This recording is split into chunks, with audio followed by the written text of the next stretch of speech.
What's up, everyone? My name is Tyler. You're watching Mom's Basement MMA. I have a very special guest today. He's a featherweight contender fighting out of Bloodline Combat Sports in Costa Mesa, California. You can catch his next fight on October 6th. We'll be taking on Jose Ferreira for the Anthony Pettis featherweight title. Chris Mecate joins me today. Chris, welcome to the program. I see that we're out for a stroll, so I know you're a busy man, and I appreciate you pulling up.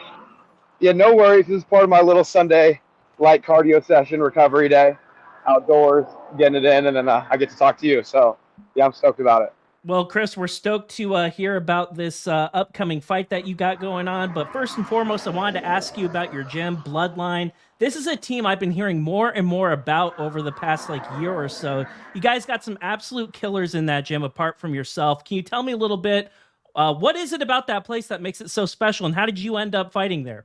Well, okay, so how I originally ended up training out of there was I was signed to Kami Sapdari under his or management, and then he passed away unexpectedly a few years ago, and then Cub decided to take the reins, and then him and Mani Amadi linked up, who was the lawyer more in the background for the management, and then Mani kind of came out of the background a little bit more to the forefront, and so that's how they started Bloodline. So I was part of that, I guess you would say, original handful of guys that were signed to it, and then slowly but surely, with Cub's overview and leadership, mentor, big brother, father figure to some guys, it kind of grew slowly and organically, which is why I think we're making some noise, because it wasn't something that was put together in a weird way. It's kind of an organic growth where we had a good little crew of guys between 145, 155, and 135, and we all trained together, and we all had good energy, and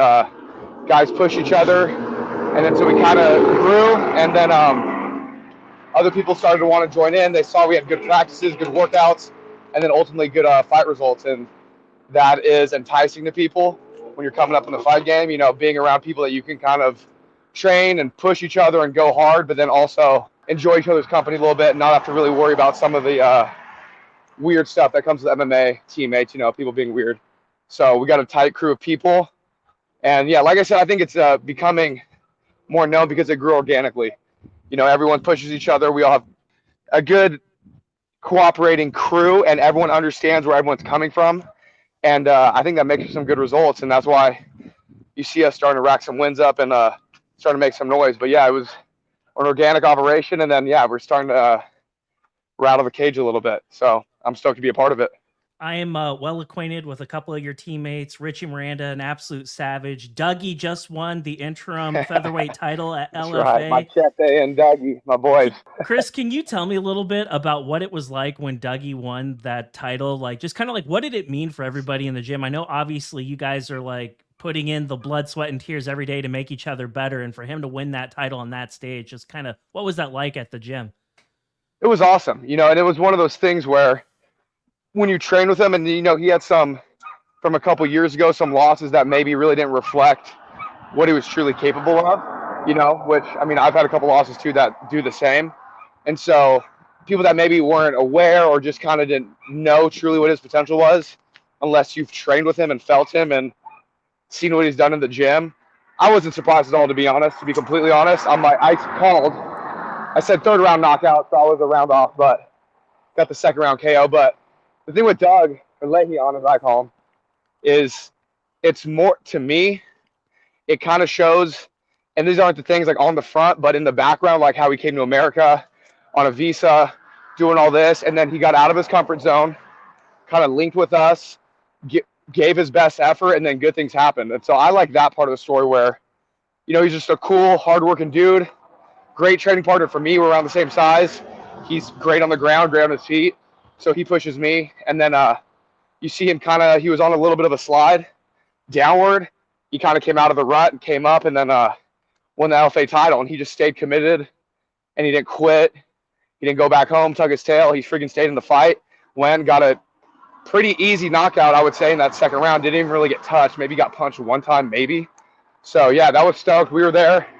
There's a video of me somewhere out there. I was pretty fired up. I can be pretty vocal when I'm either coaching or rooting for my friends. So someone has a video out there. I was stoked, to say the least. Well, it was an absolute performance from him. And bringing it a little bit closer to you, sir, you have had a very busy 2024. Like your 2024 started all the way back in March. You fought Jay Perrin, a UFC veteran on the East Coast. And you followed that up with another win at Uriah Faber's A1 Combat. And now here we are with the title fight coming up on October 6th. So in translation, for people who don't really know, this means you have been in training camp basically all year. And can you tell me a little bit, like, what are some of the goals that you had this year and how close are you to achieving all of them? Well, one of the goals was to stay busy. And so I would definitely check that box. So yeah, it's my third fight this year. And then hopefully after a dominant victory, I get another one in. But so this is just part of the plan that I kind of sat down. Well, first off, I sat down and to myself marked what I wanted to do. And one of them was stay busy. And then we got together as a team, me, Monty Cub, kind of end of the year thing last year.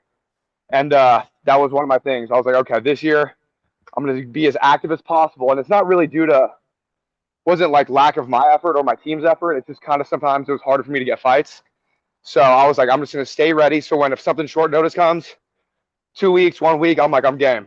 So we took the Jay Perrin one. Like I said, UFC vet. Went to his hometown in Boston at the whole shows for him. Beat him up. And yeah, I got a good dogfight with the UFC veteran. For me, that was good just so people would be like, okay, this guy's fresh out the UFC. And then I got a 30-26 on him. So I can fight. I could scrap against the UFC vet. Then right after that, fought the guy in A1, who was a tough, I don't want to say unknown, but he wasn't as busy. But if you go back and watch his fights, the dude could go. And he's cracked some tough dudes and dropped some tough dudes.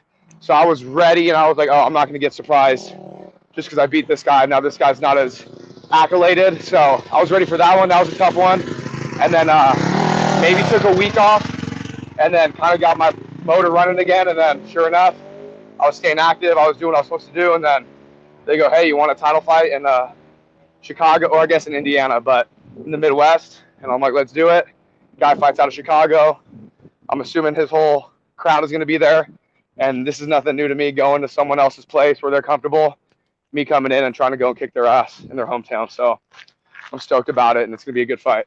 Well, your opponent is Jose Ferreira. He looks like a really tough guy, just like you. What are your thoughts on your opponent? Like when you just kind of like do the old Tapology scrub on this guy, watch his film, is there anything that like leaps out at you that you think he's like exceptionally good at? He's a good fighter, straight up, period. He's a good fighter. He very forward pressure fighter, knows how to get the fight into spots where he's comfortable, strategize to be able to put an end to that. You know, I can't get too into detail on that stuff, but yeah, he's a great fighter. He's 12. You can't get 12-1 and not be tough, you know. So he's got a good record. He's fought in Combate, you know, fought in America in a few spots, like over the Midwest. Fought in LFA. I was at the fight where, you know, I think Lerryan was on that card. I think he fought maybe 2 fights before him. So I saw him fight in person, and I just clocked it. I'm like, yeah, this guy's tough. So I could, I've spotted him, and then there's anyone who's in your weight who has somewhat of a threat, you kind of keep in the back of your mind because you never know when they're going to draw your 2 cards. So his name popped up, and I was like, yep, sure enough. I was right in my head. I'm like, saw him, clocked it, kind of had a good observation about him, and now we signed a contract to fight each other. So, yeah, I was right on that one. Well, we're looking forward to watching the fight here in a couple weeks. Without getting into specifics about Ferreira, I will just ask you, fighting another high-level guy such as yourself, when you're going up against an opponent at this level of MMA where you guys are maybe one fight away removed from getting a call up to the show, like what is the key to beating another high-level opponent such as this? Well, you know what? I think it's different for different people because there's so many intangible factors when it comes to fighting. But something for me that I've been focusing on recently is maybe because I've been a competitor my whole life and, you know, competing in wrestling since I was a kid and winning and knowing how to do all that stuff has been such an integral part of my life where it's maybe held me back a little bit in fights I've dominated, but I could have done maybe a little bit more to finish the guy. Is I'm kind of going to this one more of less as a competition, like you said, of getting the win. You know, I want to win always. It's just in my nature, but more of like, yo, me and this guy are going to get in a fight and I got to try to, you know, take pieces out of his skull kind of thing mentally. So my approach is different, but I have a different background than other people. And so I don't know what his is or what other guys are. But for me personally, I think it's more of tapping into I got to get in a fist fight with this guy. And if I do what I can do in a fight and damage him, then, the outcome will be my hand gets raised. But less worried about picking and poking rounds and trying to steal it here, which I know how to do and I can do and I've done. And the winning part, that's just been integral. I mean, literally for 23, 25 years, I've been, winning and figuring out ways to win in a sport. So for me, I'm tapping more into the side of maybe, I don't want to say primal, but more of hey, me and this guy are getting locked in the cage and I got to try to knock his block off for real. And he's going to try to do the same to me. So get my skill set ready and get my mind ready to do whatever it takes to defeat him, if that makes sense. It does make sense. And Chris, for a lot of people in the Midwest, it's going to be their first exposure to seeing you and kind of figuring out what is this guy all about? So for all the people that are showing up to the event, and for the people that are going to be tuning in to watch you perform on UFC Fight Pass, what does a Chris Mecate fight look like? A lot of aggression, a lot of sweat, and hopefully a lot of violence on my end. So that's always the goal. So I'm going to bring the fight though. I'm not timid. I don't plan on being timid. I plan on getting out there and getting aggressive, and then we're going to get our heart rate high and then see who can keep it there the longest. Well, ladies and gentlemen, make sure you tune in. Co-main event, you'll see Chris Mecate fight for the Anthony Pettis Featherweight title. Chris, before I let you go, I'd be remiss to not give the mic back over to you. I know that you have a lot of supporters. I know you have a lot of sponsors that work with you to put you in a position to compete all the time. So who do we need to thank before I let you go? Yeah, no doubt. So I'm rocking them right now.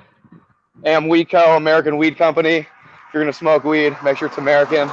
And then Tequila Mandala is a solid supporter of our crew of Bloodline. And then the people over there, Dr. Milgram, Dr. PN at AMA Regenerative Medicine, they've been a huge, a monumental part of my camps since the Jay Perrin fight. I got linked up with them through Danny Silva and Bloodline, and they've been a huge part of my recovery. I like to train hard, and I've been training hard, like I said, probably for 25 years, literally. So they just keep my machine running, all the therapies they help me with there, all the recovery stuff. So, yeah, the doctors at AMA and the nurses, they're awesome. And then, shout out the boys at Tequila Mandala and AmWeedCo. I'm repping them right now. Those are my people. There we go, Chris. I look forward to watching you fight on October 6th, and I look forward to having you back on the program very soon, sir. Yeah, with the belt. Can't wait.